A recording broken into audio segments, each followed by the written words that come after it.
പിന്നെ രണ്ടാമത്തെ കാര്യം എന്താണെന്ന് വെച്ചാൽ എല്ലാവർക്കും ഈ പ്രത്യേകിച്ച് എനിക്കെന്നൊക്കെ പറഞ്ഞു കഴിഞ്ഞാൽ ഈ ഓർഗാനിക് ആയിട്ടുള്ള ഐറ്റംസ് യൂസ് ചെയ്യുന്നതിനോടൊക്കെ ഭയങ്കര ആഗ്രഹമാണ്. അതിലൊരു എന്താ പറയുക, ഭയങ്കര ഒരു സന്തോഷമാണ്. കാരണം നമ്മുടെ ചെറുതിലേ തൊട്ട് എന്നെ ബേസിക്കലി ഒരു അപ്പാപ്പനമ്മ വളർത്തിക്കൊണ്ട് വന്നൊരു കുട്ടിയാണ്. അപ്പൊ ഞാൻ ഉപയോഗിക്കുന്ന സംഭവങ്ങളൊക്കെ അവരുടെ പണ്ടത്തെ ആ ഒരു സാറ് പറഞ്ഞതുപോലെ പണ്ടത്തെ സ്ത്രീകളുടെ ഒറ്റമൂലികളൊക്കെ ഉണ്ടല്ലോ സൗന്ദര്യ സംരക്ഷണത്തിന്, അതുപോലത്തെ ഒരു ഇതിലാണ് ഞാൻ വളർന്നു വന്നതൊക്കെ. മുടിക്കാണെങ്കിൽ താളി, അതുപോലെ തന്നെ സ്കിന്നിനൊക്കെ ആണെങ്കിൽ ഓരോ തരം എണ്ണയും ഉണ്ട്, കൂട്ടുകളുണ്ട്. പിന്നെ നമുക്ക് ഇപ്പോഴത്തെ പറയുന്നത് പോലെ ആണെങ്കിൽ മാസ്ക് എന്ന് പറയാം. പണ്ടതൊക്കെ പറയുമ്പോൾ ഓരോ കൂട്ടുകളൊക്കെ അരച്ച് തേച്ച് അങ്ങനെയൊക്കെ, പക്ഷെ ഇത് ഭയങ്കര ടൈം കൺസ്യൂമിങ് ആണ്.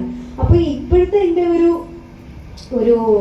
വർക്ക് പാറ്റേണിൽ ഇതുപോലെ അരച്ചെടുത്ത് തേച്ച് അങ്ങനെയൊക്കെ ചെയ്യാനായിട്ടുള്ള ഒരു ടൈം ഗ്യാപ്പ് എനിക്ക് കിട്ടാറില്ല. എനിക്ക് തോന്നുന്നു മോസ്റ്റ്ലി അത് എല്ലാവർക്കും പ്രാക്ടിക്കലി അത് പോസിബിൾ ആവുന്നില്ല. അപ്പൊ ഇങ്ങനെ പ്രോഡക്ട്സ് കൊണ്ടുവരുമ്പോൾ ഭയങ്കര സുഖമാണ്. ഓർഗാനിക്കും ആണ്. നമ്മൾക്ക് ആ പണ്ടത്തെ ആ ഒരു ട്രഡീഷണൽ രീതി നമുക്ക് ഫോളോയും ചെയ്യാം, എന്നാൽ ഒരു തരത്തിലുള്ള സൈഡ് എഫക്ട്സും ഇല്ല എന്ന് പറഞ്ഞപ്പോൾ തന്നെ എനിക്ക് ഭയങ്കര ഒരു ഫാക്ടർ ആയിരുന്നു എനിക്ക്.